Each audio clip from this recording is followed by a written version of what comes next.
تو اگر حضرت عمر فرات کے کنارے کتا مرنے کا رسپانسبل ہے تو یزید ابن معاویہ کے دور کے اندر یہی واقعہ ہوا ہے نا، حسین ابن علی کی شہادت، تو وہ کوئی ذمہ دار نہیں ہے اسی فرات کے کنارے؟ تو ایک طرف تو آپ سب کو یہ کہانی کرواتے ہیں کہ جی وہ سیدنا عمر نے فرمایا تھا کہ دریائے فرات کے کنارے اگر کتا بھی پیاسا مر جائے تو میں جواب دے ہوں، یہ کہانی کروائی ہوئی ہے نا، دریائے فرات کے کنارے کتا مر جائے، اور آپ کو پتا ہے دریائے فرات کے کنارے سیدنا حسین بھی شہید ہوئے، دریائے فرات کے کنارے حسین ابن علی 70 سے زیادہ اپنے ساتھیوں کے ساتھ مظلومانہ شہید کر دیے جائیں۔ یہ اگلا سوال ہے، اسی محرم الحرام 1441 ہجری میں بریلوی مکتبہ فکر کے مفتی اعظم پاکستان کی ایک ویڈیو منظر عام پر آئی ہے جس میں انہوں نے واضح طور پر کہا ہے کہ یزید ابن معاویہ کا نہ تو قاتل حسین ہونا ثابت ہے اور نہ ہی قتل حسین علیہ السلام پہ راضی ہونے کا ثبوت ملتا ہے۔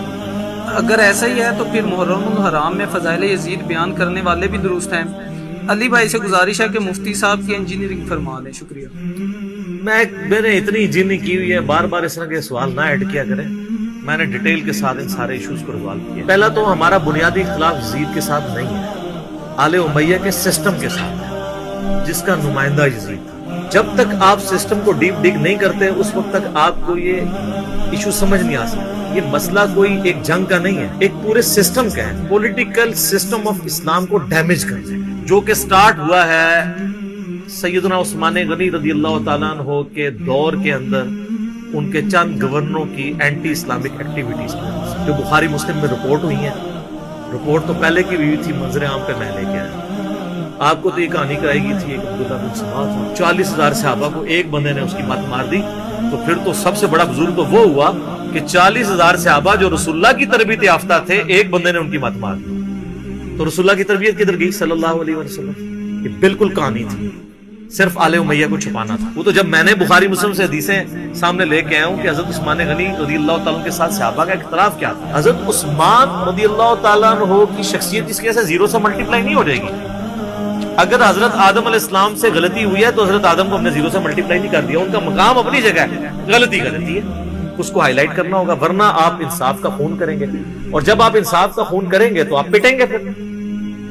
تو ایک طرف تو آپ سب کو یہ کہانی کرواتے ہیں کہ جی وہ سیدنا عمر نے فرمایا تھا کہ دریائے فرات کے کنارے اگر کتا بھی پیاسا مر جائے تو میں جواب دے ہوں، یہ کہانی کروائی ہوئی ہے نا، دریائے فرات کے کنارے کتا مر جائے، اور آپ کو پتا ہے دریائے فرات کے کنارے سیدنا حسین بھی شہید ہوئے ہیں۔ دریائے فرات کے کنارے حسین ابن علی 70 سے زیادہ اپنے ساتھیوں کے ساتھ مظلومانہ شہید کر دیے جائیں، نبی علیہ السلام کی اولاد، اور آپ کی وفات کو صرف 50 سال گزرے، اور وہ شخص جو جنتی نوجوانوں کا سردار ہے، جامعہ ترمذی میں حدیث ہے صحیح سند کے ساتھ، اور آپ کے یہ ٹاپک ڈسکس نہ ہو، ڈسکس تو ہونا ہے۔ اب آپ دیکھیں جو وقت گزرتا جا رہا ہے یہ زیادہ ڈسکس ہو رہا ہے، اس پہ آپ مٹی نہیں ڈال سکتے۔ تو اگر حضرت عمر فرات کے کنارے کتا مرنے کا رسپانسبل ہے تو یزید ابن معاویہ کے دور کے اندر یہی واقعہ ہوا ہے نا، حسین ابن علی کی شہادت، تو وہ کوئی ذمہ دار نہیں ہے اسی فرات کے کنارے؟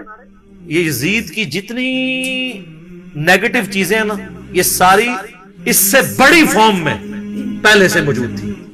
میں نے وہ بخاری مسلم سے احادیث نمبرنگ کے ساتھ ڈسپلے کی ہے۔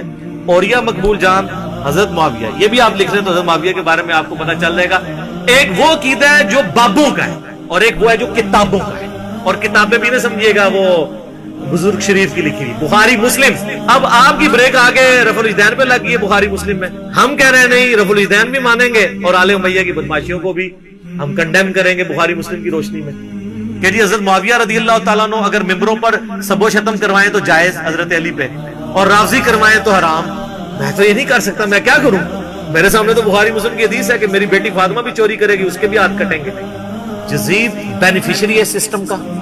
ان کو اگر اسلامک ہسٹری ذرا سے بھی پتا ہو، اہل سنت کی ساری تاریخ کی کتابیں اٹھا کے دیکھ لیں آپ، البدایہ والنہایہ جسے تاریخ ابن کثیر کہتے ہیں، تاریخ تبری اٹھا کے دیکھ لیں، تاریخ ابن خلدون اٹھا کے دیکھ لیں، ابن عساکر اٹھا کے دیکھ لیں، سب میں ڈیٹیلز موجود ہیں اور وہ فٹ ان بیٹھتی ہیں بخاری مسلم کی حدیث میں۔ وہ حدیث بھی اس میں نے لکھی کہ کوفے کا گورنر تھا نعمان ابن بشیر، صحابی رسول صلی اللہ علیہ وسلم۔ جب حضرت حسین علیہ السلام کے بارے میں پتا چلا یزید کو کہ یہ آ رہے ہیں وہاں پہ اور کوفے سے یہ ایک قیام کریں گے اور دعوت حق لانچ کریں گے، سب سے پہلا اس نے ڈیسیژن کیا کہ نعمان ابن بشیر کو کوفے کے گورنری سے ہٹا دیا۔ یہیں سے اس کی 2 نمبری شروع ہو گئی ہے۔ یہ کہتے ہیں پروف دیں، پروف آپ کو پتا ہے کیا ہے؟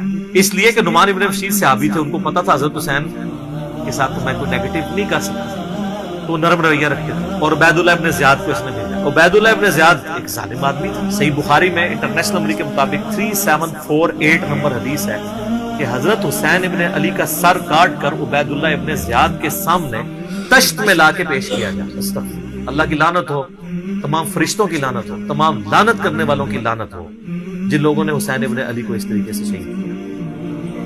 یہ صحیح بخاری شریف ہے 3748 انٹرنیشنل نمبر کے مطابق، جس میں امام بخاری نے حسین کے ساتھ علیہ السلام لکھا ہے، اور آپ لوگوں کے پیٹ میں آج تک درد ہو رہی ہے۔ دارالسلام والوں نے تحریف کر کے علیہ السلام کاٹ دیا اس میں سے، لیکن سعودیہ کا جو مکتبہ شامل ہے اس میں موجود ہے، دارالکتب العلمیہ کا جو بیروت کا چھپا ہوا ہے اس میں موجود ہے، اور اہل حدیث کی جو سب سے بڑی سائٹ ہے حدیث کی کتابوں کی sunna.com اس میں موجود ہے، اسلام 360 میں موجود ہے، اور اس میں بھی عربی میں علیہ السلام ہے، اردو میں مولوی نے رضی اللہ تعالیٰ عنہ کیا ہوا۔ تحریف، یہ ہے تحریف۔ تو سر جب آپ چوری کریں گے نا اتنی سی بھی، تو اللہ نے ایک بلا آپ پہ چھوڑی ہوئی ہے، جو مولانا شریف کو بخاری شریف سے باہر نکال کے پھینکتی ہے اور لوگوں کو بتاتی ہے یہ بخاری شریف ہے اور یہ مولانا شریف ہے۔ حسین ابن علی کا سر کاٹ کے سامنے رکھا گیا، اس نے کچھ کلام کیا تو حضرت انس ابن مالک پاس کھڑے تھے، تڑپ اٹھے، انہوں نے کہا سب سے زیادہ رسول اللہ کے ہم شکل حسین ابن علی تھے۔ تو یہ لوگ، اور یہ تھا گورنر کوفہ جو لگایا اس کام کے لیے گیا تھا، وہ کہتے ہیں یزید کو پتہ نہیں چلا، اس نے خود ڈسین کیا۔ اچھا جی مان لیا، تو جب یہ خود اس نے ڈسین کیا اس کے بعد یزید نے پھر یقیناً اس سے عبیداللہ ابن زیاد کو جیل میں ڈلوا دیا ہوگا، کیونکہ آپ تو ہمیں کہانی کراتے ہیں کہ دریائے فرات کے کنارے کتا بھی پیاسا مر جائے تو حکمران کی ذمہ داری ہے۔ تو یزید نے پھر حسین ابن علی نبی کا بچہ جب قتل ہوا، اتنے اپنے بچوں کے ساتھ رشتہ داروں کے ساتھ، تو اس کو جیل میں ڈلوا دیا ہوگا، کوئی ضعیف روایت ہی لے آئے۔ اور اگلے دن میں ایک مولوی کو سن رہا تھا، وہ کہتا ہے آپ کو پتا ہے حسین سے لڑنے کے لیے جو آیا تھا وہ کون تھا؟ عمر ابن سعد ابن ابی وقاص۔ یہ اسی طریقے سے میں کہوں کہ وہ طوفان نوح کے اندر جو غرق ہو گیا، آپ کو پتا ہے کون تھا؟ وہ حضرت نوح کا بیٹا تھا۔ تو انو میں ہی چپیڑ مار سکتا، سعد ابن ابی وقاص کا مرتبہ زیادہ ہے حضرت نوح کا؟ تو آپ دھونس لگا رہے سعد ابن ابی وقاص کی ہمیں رضی اللہ تعالیٰ عنہ، وہ تو اشرم و اشرم میں سے۔ نوح کا بچہ اگر کافر نکلا ہے تو سعد کا بچہ اگر غلط نکلا ہے، وہ کہتے ہیں وہ نبی کے ماموں تھے۔ وہ یار کہانیاں کرانی بند کرو۔ یہ اسی طریقے سے کہ وہ ترک رفع دہن پہ کہتے ہیں ابن مسعود کا مرتبہ آپ کو پتا ہے؟ او ابن مسعود کا مرتبہ پتا ہے؟ ابن مسعود سے پہلے وہ ثابت بھی ہو، پھر اگلی بار مرتبے ہوں گے۔ ناموں کا روگ سعد ابن ابی وقاص کو، سر آپ کو، ہمارے تو وہ لیڈر ہیں، میں نے کتنی حدیثیں پیش کی ہیں، صحیح مسلم میں حدیث ہے 6220، انہوں نے تو حضرت معاویہ کے ساتھ پھٹا لے لیا تھا جب حضرت علی پہ سب و شتم کروانے لگے تھے۔ سعد ابن ابی وقاص جیسا تو شیعان علی کوئی نہیں تھا، آپ ہمیں بتا رہے ہیں اس کا بیٹا تھا، اس کے بیٹے کے کرتوت بھی صحیح مسلم میں موجود ہے۔ وہ ابے کو سب سے زیادہ پتا ہوتا ہے نا میرا بچہ کیا ہے، ابھی تو کربلا ہوا نہیں ہوا تھا۔ صحیح مسلم اٹھا کے آپ جا کے نا عمر ابن سعد لکھیں اور صحیح مسلم کو سلیکٹ کریں تو حدیث آئے گی کہ حضرت سعد ابن ابی وقاص بیٹھے ہوئے تھے، ان کے سامنے ایک اونٹ سوار آیا، تو ساتھی کہتے ہیں کہ حضرت سعد ابن وقاص نے کہا اے اللہ اس اونٹ سوار کے شر سے میں تیری پناہ میں آتا ہوں، اور جب وہ اترا تو ان کا بیٹا تھا عمر ابن سعد۔ سعد ابن وقاص تو اپنی زندگی میں اپنے بیٹے کو شیطان کی طرح سمجھتے ہوئے وہ اللہ کے حضور جو ہے وہ پناہ مانگا کرتے تھے۔ اور دیکھ لیں سعد کی پھر کرامت، ویژن دیکھ لیں، اور وہ آگے کہتے ہیں ابا جی سارے لوگ خلافت میں، آپ بھی کوئی حصہ لے لیں، کوئی گورنر شورنر بن جائے۔ شروع تو ہی لالچی سی اور اسی کو رہ کی لالچ دی تھی۔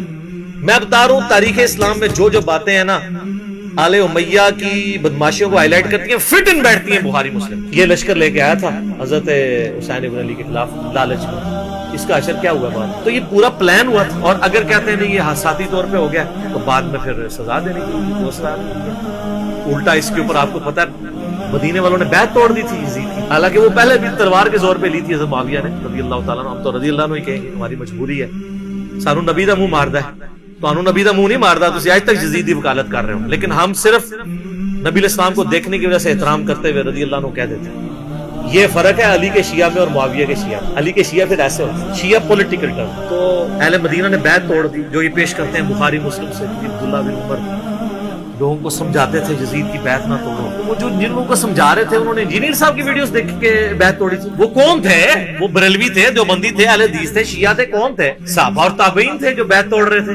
تو اس سے یہ بھی تو ثابت ہوتا ہے جس طرح آپ کہتے ہیں جی وہ پگڑی پہ مسا ہو جاتا ہے تو پھر جرابوں پہ بھی ہو جائے گا، کیونکہ پگڑی بھی کپڑے کی ہوتی ہے، جرابیں بھی کپڑے کی، تو اس سے پگڑی بھی تو ثابت ہوتی ہے۔ آپ تو ننگے سر نماز پڑھتے ہیں، آپ تو لال رومال رکھتے ہیں، پگڑی بھی تو ثابت ہوتی ہے۔ تو جو بیعت توڑ رہے تھے وہ کون تھے؟ صحابہ اور تابعین تھے۔ حضرت ابن عمر ان کو روکتے تھے، اس لیے روکتے تھے کہ ان کو پتا تھا کہ جب یہ بیعت توڑیں گے تو ان کے ساتھ وہی کچھ ہوگا، اور اسی وجہ سے حضرت حسین کو بھی ابن عمر سمجھایا کرتے تھے